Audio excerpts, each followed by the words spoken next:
Title: The Second Punch. It was the kind of Friday afternoon that felt stretched too thin, clouds heavy like unspoken words, air charged with tension only middle schoolers could truly understand. At Ridgewood Middle School, nothing about the day looked unusual from the outside. But something had shifted. Something had cracked. And it started with two sisters who were simply tired of being afraid. Amira and Zuri Caldwell were 13-year-old identical twins who had moved more times than they could count. Their father worked in aerospace engineering, and their mother was a trauma surgeon in the Air Force. The twins had lived in cities that hugged coastlines and towns buried in snow. They knew how to fold into the background, to make themselves small in new places. Until Ridgewood. Ridgewood was supposed to be different. It was their parents' promise: "We'll stay here for a while. No more moving." The girls had nodded, uncertain.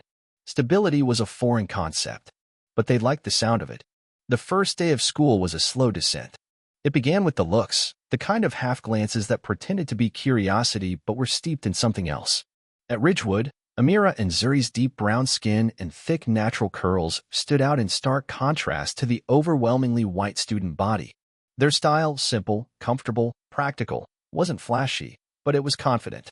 And that confidence made them a target. They kept their heads down, just like they'd always done. But even silence has limits. The first note appeared in Amira's locker. It was handwritten in a sloppy scrawl on wide-ruled paper. "Go back to Africa." She held it for a long moment, then folded it once and slid it into her backpack without a word. Zuri saw the way her twin's hand trembled as they walked to their next class. She didn't ask. She didn't need to. Then came the shoves in the hallway. The whispered slurs. The half-laughed jokes that always ended with the same boys, Jason Miller and Tyler Hayes, looking smug, like they knew no one would stop them. Jason was the tallest boy in 8th grade, a starter on the basketball team and the son of the PTA president. Tyler was his shadow, a little shorter, a little meaner. They ruled the social terrain of Ridgewood like it was theirs by birthright. Amira and Zuri didn't retaliate. Not at first. They had a rule, one that had been drilled into them by their sensei back in San Antonio: never throw the first punch. Always walk away. De-escalate. Stay in control. But no one said anything about the second punch. The final straw came on a Thursday after school.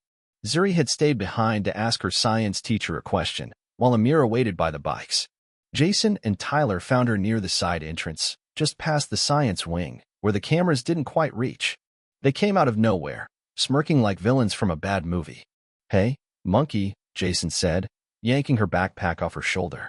He dumped it onto the sidewalk, books and papers falling into a muddy puddle. "Oops," Tyler added with a smirk, nudging one of the notebooks with his shoe. Zuri knelt to gather her things. Her fingers clenched the soaked pages. She didn't say a word. Then Jason shoved her hard. And from behind them, a voice sliced the air. "That's enough." Amira's tone was quiet, even, and lethal. Her eyes didn't blink. Jason turned, scoffing. "You think you're tough?" He sneered. "This school belongs to us. You don't belong here." He shoved Amira. That was his second mistake. Amira didn't fall. She moved. In a fluid blur, she twisted Jason's arm behind his back, angled his body toward the lockers, and shoved him forward. The slam echoed. Tyler lunged. Zuri stepped in, her stance low, eyes focused. One sharp leg sweep and he hit the pavement, winded. The hallway went silent. Jason scrambled to his feet, his face blotchy with rage. "You're dead," he spat. The twins exchanged a look. Calm. Steady. Focused. Zuri's lips curled into a whisper. Game on. By Monday morning, Ridgewood buzzed like a shaken beehive. Everyone had heard. The quiet black girls had wrecked Jason and Tyler publicly. For the first time in their short, turbulent academic history, Amira and Zuri weren't invisible. But Jason and Tyler weren't done. The next afternoon, they brought back up 3 other boys, all bigger, meaner, older. Fresh off the football field, they waited near the back parking lot. Word had already spread.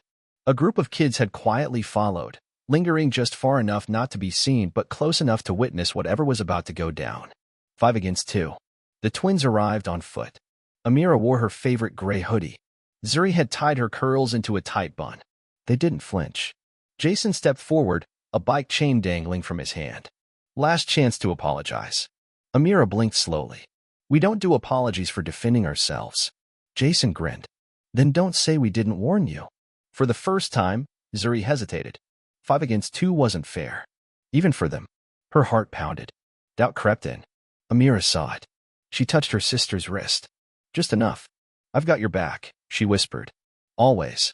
The first move came from one of the new boys, a punch aimed straight at Amira. She ducked, pivoted, dropped low, and sent a leg whip straight to his shin. He crumpled. Tyler lunged towards Zuri. She sidestepped, grabbed his shirt, and used his own weight to flip him into a bush. Jason swung the chain. Amira spun, her kick fast and sharp, knocking it from his hand. The chain clattered on the pavement. It was chaos. Bodies lunged, fists flew, but the twins moved like they were dancing, fluid, precise, focused. They blocked, countered, redirected. Their training wasn't about anger or rage. It was about control, and they owned it. In 3 minutes, it was over. Jason was the last one standing. He charged, blood rushing. Amira caught his wrist mid-punch and twisted. He yelped. "Still think we don't belong here?" she whispered, her voice ice-cold. He didn't answer. He couldn't.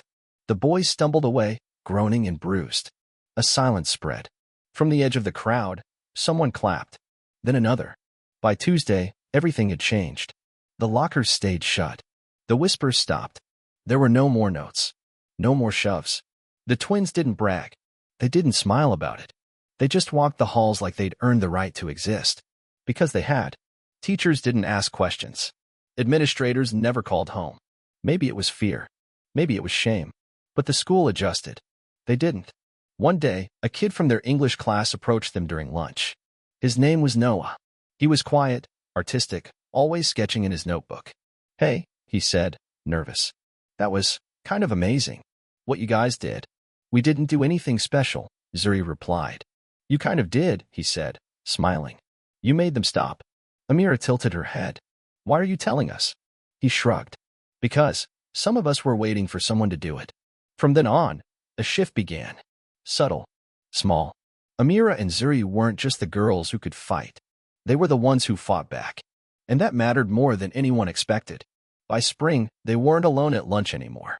The weird kids, the quiet ones, the new ones, they started sitting near the twins. And slowly, Ridgewood began to look like the kind of school worth staying in.